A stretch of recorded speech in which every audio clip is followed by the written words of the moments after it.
22-071, increase budgeted transfers from the 214 account EMS Communications Fund to the 207 Metro E911 Fund, based on actual revenues received in the EMS Communications Fund. Sarah Keeler. Good evening, Mr. Chair, Commissioners. Sarah Keeler, Finance Director. This resolution is to review and approve resolution number JUL-22-071, and it is for a $0 amount. It nets to zero, but we're transferring money from our 214 fund, which is EMS Communications Fund. We're making a transfer out for $180,462 into our Metro Dispatch account, which is Fund 207, in the amount of a positive $180,462. Our revenues did come in. We always estimate our revenues at the beginning of the year and towards the end of the year based upon actual revenues for the entire year. Our joint powers agreement says that we will transfer 67% of what's collected in 214 to Metro Dispatch. So we estimated $2 million, and it came in at $2,180,462. If you have any questions, I'll be happy to answer them. Questions? Comments? Motion? Motion to approve resolution JUL-22-071. Motion by Commissioner Baca, I'll second that. second by Commissioner Jackson to approve resolution number JUL-22-071. Roll call. Commissioner Jackson. Yes. Commissioner Moore. Yes. Commissioner Baca. Yes. Motion carries. Thank you, Commissioner. Thank you. Item number 7, review and approve request by RMCHCS to increase the mill levy from 3 mills to 4.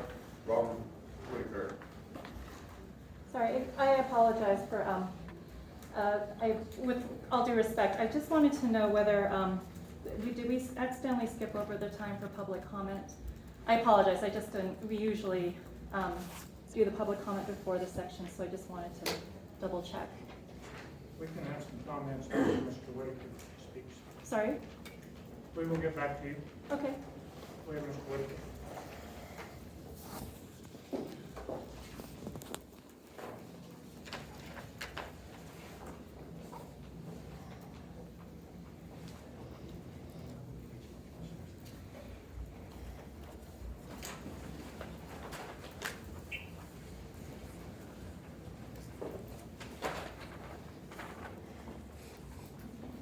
Commissioners, thank you for allowing me a few minutes to come and stand before you and talk about the mill levy and our request to go from 3 mills to 4 mills.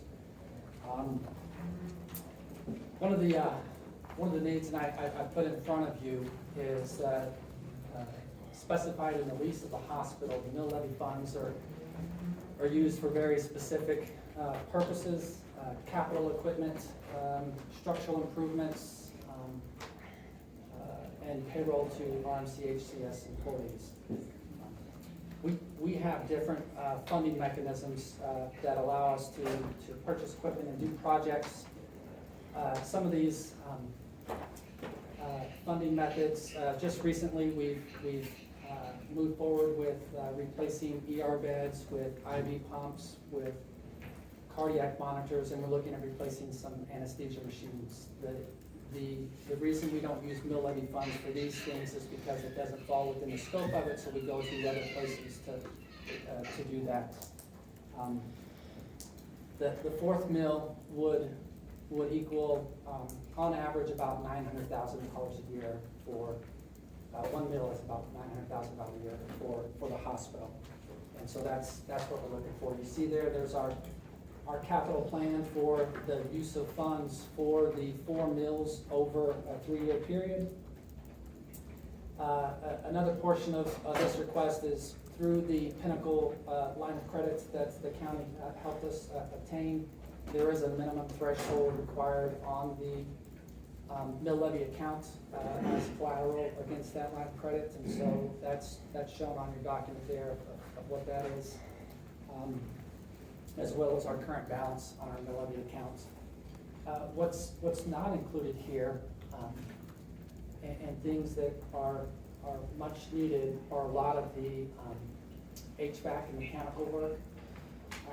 I excluded those off the list because, well, other than HVAC controls, I excluded those off the list because we're working through an energy performance plan with the county.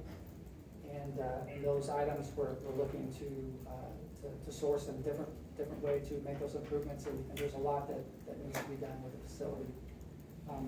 But as you know, the hospital, the county's property and assets, is quite honestly been neglected for quite a while.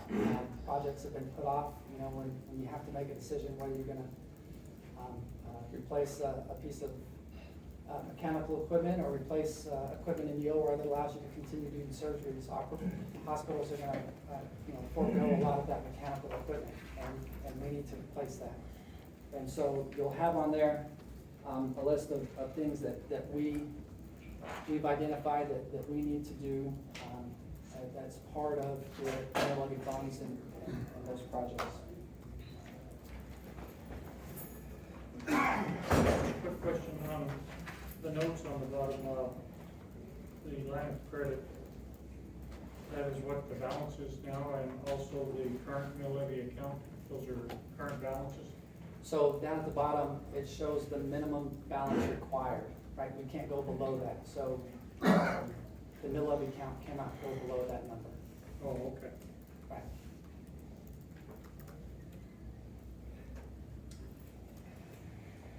Questions, commissioners? So, Mr. Whitaker, kind of where are we at today with things currently? How do we stand at the hospital as far as like recruitment, retention? Can you kind of bring us up to where we are? Sure, absolutely, thank you. I wish I could say it was bed of roses, right? It's not. There are tough decisions we make every day in regards to the strategy, the direction, and how we keep this hospital going. There have been some much misguided, misrepresented, and misinformed reports that the hospital was going to close in a couple weeks, and that was a couple months ago, and then it came out again, and yet we do our cash projections and we do our management, and we're still here, we're still going, we're viable and moving forward. In regards to recruitment, we've made some management recruitment of recently in regards to clinical services. ER manager, our medical surgical unit manager. We're about to make another permanent full-time recruit for our clinic, our case management department as well. But in regards to frontline staff, to clinical staff, it's been a challenge, as well as with physician recruitment. The one thing that I hear the most, and in fact, there was a physician, his name was Dr. Belize, as podiatrist, and was planning to do a lot of wound care work, a lot of diabetic work, lower extremity vascular work, and he said with all the negative publicity with the facility, he's not coming, right? And it's that way with staff recruitment as well. It's a challenge when I have a group such as the Community Health Action Group, who is consistently putting out negative, misleading, misrepresented messages, and it affects the hospital, it affects our recruitment, it affects our ability to bring businesses in. I've heard this from members of GITA as well. It's just a challenge. We have done some recruitment. We're working to stabilize our hospital medicine program. That's been a challenge for a while, and I think it's going to get lined out here pretty soon. Our CRNA pool, anesthesia pool, that should get lined out here in September as well. But it's been difficult to say the least of that.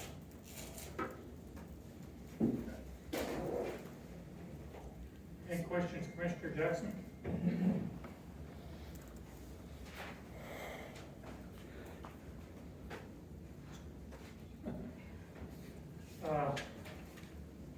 I don't think we have any other questions. I'm gonna let some public comment, in reference to the mill levy. Sure. And I'm going to, limit most people to probably a minute, because I just want to hear, reference to the mill levy. I don't want to talk about what happened, 6 months ago, or go on and on about whether they like you or not, or if they like me, or whatever. I mean, we'll hear Sure. all kinds of news stories, you know, we're getting in the media, and I think we've all ended up pretty good over these things, so. All right, thank you. I'd just like to, anybody has any comments in reference to the mill levy, would like to hear them, pro or con? Sure, thank you. Thank you for the opportunity. My name is Dr. Warner Anderson.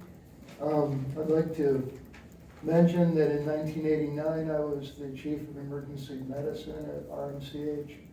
And I sent a letter to the editor the night before a mill levy general election. And I said that RMCH, at the time it was RMCH, should receive the mill levy because it's extremely important for the health of the community. However, in return, RMCH should provide a seat on the board of directors to the county commission. And the next day, Dave Conejo fired me. So we've come a long way. And I'm really happy for that. I think that I want to speak in support of the mill levy for RMCHCS. However, with a proviso, and that proviso is the one thing that I haven't seen in the media, and I apologize if this is ongoing, it just hasn't made the media, is what we call measures of effectiveness or metrics. And for example, you asked about recruitment and retention. I think that it's appropriate to have periodic reports on that to the county commission, periodic reports on the facility upgrades, periodic reports on, not just on finances, but on, you know, I would say things like the billing cycle. Has the billing cycle been shortened so that reimbursements are coming in faster? How's cash flow doing? I only give these as examples. I'm not saying these are the metrics that should be followed, but there should be discrete metrics. I set up discrete metrics when I was in charge of reconstruction of healthcare in Iraq for 28 million people. I set it up in Afghanistan for the Afghan military and for the Minister of Health. I set it up in Kurdistan for the Kurdish people, for the Peshmerga, their military. And more recently, I set up metrics for GIMC for the pandemic. And without these discrete metrics that you can follow, you're just in the dark. And I know you all understand that. I just want to point that out. Be happy to help out any way I can, but something I feel very strongly about. Some of the metrics may be proprietary. We understand that. Some personnel issues and so forth can't be disclosed. That's fine. Other stuff should be public. And to Mr. Whitaker's point about what he says is misinformation, nature abhors a vacuum. And if there's a vacuum of information, then rumors are going to fill it. So that's why we need discrete metrics. Thank you very much, and I support the mill levy. Thank you. Anyone else?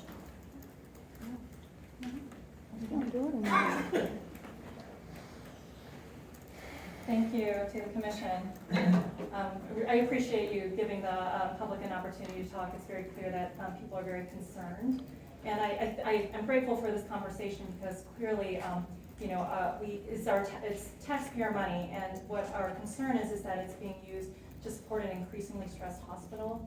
I will limit my comments to the content of what Mr. Whitaker addressed and onto the mill levy itself. I do want to make it 100% clear that, I understand that there is bad press, but the bad press is simply a symptom of the things that are happening at the hospital. So I will pass this around. In 2020, the hospital had a $5.3 million surplus. And then CHC took over management. In 2021, we experienced $9 million in loss, which is the worst in the hospital's history.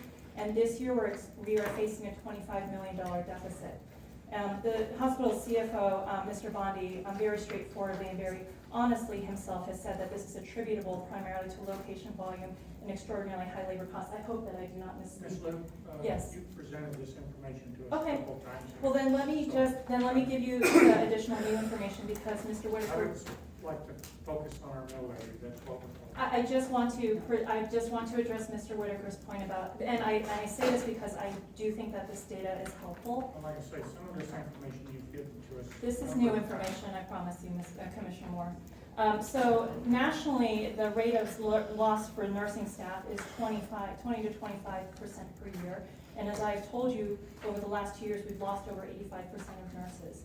The new information that I wish to provide to you is that, first of all, I want to point out that GIMC during this period of time where RMCH actually lost over 50% of its doctors, actually has increased its physician workforce. And what is more, we believe that RMCH stands to lose more employees. So we did, on Commissioner Jackson's recommendation, employee survey, and the preliminary results that we have show that over 50% of surveyed current employees are not planning to stay in the next 12 months. And we also asked respondents whether or not they would recommend their friends and colleagues work at RMCH, and only 10% said that they would. And really, the underlying issue appears to be cultural issues related to management. I would just sort of, so it's very clear there are huge problems created since CHC has come. These are acute on chronic issues, not issues that occurred over the last 12 to 15 years. And I know that the county believes that it will take a long time to recover, but really we do have 4 recommendations that we think would put us on a quick course towards correction. So the first thing is really to make local leadership on the Board of Trustees a priority and to please communicate a timeline for this. The number 2 is that if you do choose to give the mill levy funds to the hospital, then we would request that you demand an independent audit as a condition for the use of those funds. This means finding experts in rural health, particularly those with expertise in distressed hospitals. This is an absolute necessity to identify the organizational issues that are preventing course correction. Not only does this support Mr. Whitaker in his efforts to course correct, but it also helps the board and county to make decisions based on sober fact and objective analysis. And then I would reiterate that I think that Dr. Anderson's point about metrics is important. There should be a clear plan for the hospital, one that shows a path forward. So this means prioritizing objectives and moving forward, because we believe that prioritizing objectives and moving forward with increasing revenue is possible, but it does require a clear plan and a strong team. So for example, CHC's prior CFO, who specializes in turnaround, utilized a 100-day plan method. It doesn't necessarily have to be this method, but it does need to be something very clearly communicated, and it needs to be several months out. It needs to be very clearly prioritize the problems. And then lastly, we do continue, we respect whatever decision you make, and because we know that you are here in support of the hospital, but ultimately we do recommend that the county and board seek an alternative to this management company. I'm not saying that our current executive leadership is bad. I think that Mr. Whitaker is finding his feet here, and I fully respect that, but we do have a petition with over 2,000 signatures from the community asking you to reconsider the the Board of Trustees to reconsider the CHC contract. You don't have to find another company. I think the solutions are very simple. The Board of Trustees can sever the contract with CHC, conduct a new CEO search, one that focuses on individuals with expertise in turnaround, and a clear focus on community building. So really, we urge you to act quickly. I know I've showed this to you before, and I think everyone in the room should know this, but whatever is occurring is not normal, and we really do need to see a specific plan. We need help to turn it around, and really, this is an acute on chronic problem, not something that's been occurring over the last 12 to 15 Dr. years. Lynn, can you tell me anything within the past 3 years that has been normal? You mean in terms of COVID? You're talking about, Anything, yeah. anything. Because of COVID, everything is out of whack. And Sure. that's pretty much about the time RMCA started. So while Having issues yes. also was during that COVID time. And we just spoke over a lot of the same issues that Correct. you're presenting here today. So I would agree with you that COVID has presented a particular challenge. But if you will note that before the pandemic started, that the rate of hospital closure was something like, oh shoot, I don't want to misrepresent the number, but hospitals were closing at a high rate, and that rate actually stopped once COVID started. In part because of the support that the government provided to various hospitals. And so we will probably see, some of that is being recouped right now. So for example, the federal government provided hospitals with Medicare and Medicaid money. And some of that money was intended as a loan, and some of that is being paid back now. But all of these things should be factored into all of the, into financial projections currently. And it is very clear that this kind of support has actually helped hospitals over the last 2 to 3 years. And as I will say again, I know that COVID has been an incredible stress, but for example, at GIMC, and GIMC, I will tell you, runs a lot more like RMCH than you may suspect. We still do a lot of billing, we still rely on payers in order to help. I'm not speaking as a GIMC employee, I'm just speaking as someone who was making these observations. But our physician staff is still very strong, and we have in fact managed to recruit. The emergency medicine department at GIMC is very strong. They're also covered by the federal government. So that does not, so I understand that the funding sources that come with GIMC are different, but the recruitment issues are still the same. And we've heard Mr. Whitaker say a couple of the reasons why the negative press does not help YMCA to bring people in. So I will tell you I've that. also told you yeah. before that, Mhm. I've also spoke with people that some of the reasons they leave are because of the negative press. It's Yeah. not because of what is going on in the hospital, it's because of the press, it's what they're hearing. When our laundry starts getting aired nationally, So our laundry's not being cleaned, it's getting dirtier. I would argue that bad press is not responsible for staff not coming when we It's ask not people. helping either. So what I would recommend to you is that if you We're are the. recommending, we've discussed the recommendations before to, every time you come in and you talk to us about a recommendation, it sounds more like you're telling us, this is not a recommendation, this is more like a demand. I'm respectfully asking you that if you believe that RMCH is doing as well as it possibly could be with a $25 million loss, which is nearly 3 times as much as our worst financial year, that you ask somebody else to check the homework. It really, I think, would be very much worth the money and empower current leadership to move forward with a course correction plan that I think we can all be happy with. I really believe We're trying this. to work on that course correction plan. I know, but I think that the last 2 years have demonstrated that this has not been We know what the last successful. 2 years are, but we're working on what's going on. And I will tell you that this $9 million loss, the bad press didn't start happening until a few months ago. And this $9 million loss already had nothing to do with that. That didn't start happening until we started putting stuff out and saying, we have bad people there, they're not taking care of us, we're getting these physicians and these doctors and the air conditioning are not helping us here. I've told you, I have friends that work there also, and they're still good, they're still friends. I have doctor friends that are working there too, but Can I we give you the have good people news? that aren't going there anymore because we have other people that are telling, don't go there because it's not safe. So now our friends are being affected by this, by the feeling of, oh, am I not doing a good job here? I will tell you, well, first of all, I just want to ask, how many people in this room are here because they are worried about the hospital?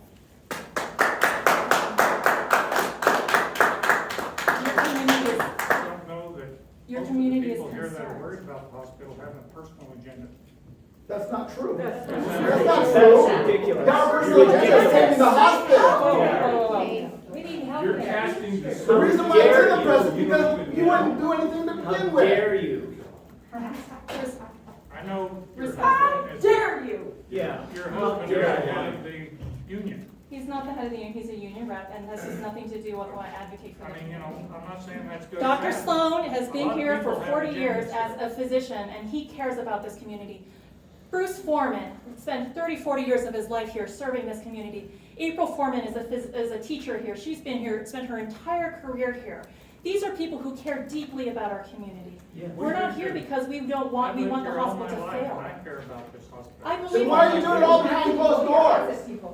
Why are you not doing anything publicly? Yeah, everything's Why in don't closed you session, discuss then when these it comes issues? out, I'm get him gonna out of here. have I'll be someone- glad to go. And you know why you lose doctors? Get him out of You here. lose doctors doctors generate money, but yet they terminate doctors and they chase doctors away, but yet that's what generates our money. Undersheriff. I'll be glad to go. I'll be glad to go. You have no respect for our commissioners in that. You need to have respect for the community. Have some respect for the community. You're running a hospital with no air conditioning in there, and it's low down on the priority based off what Mr. Whitaker said?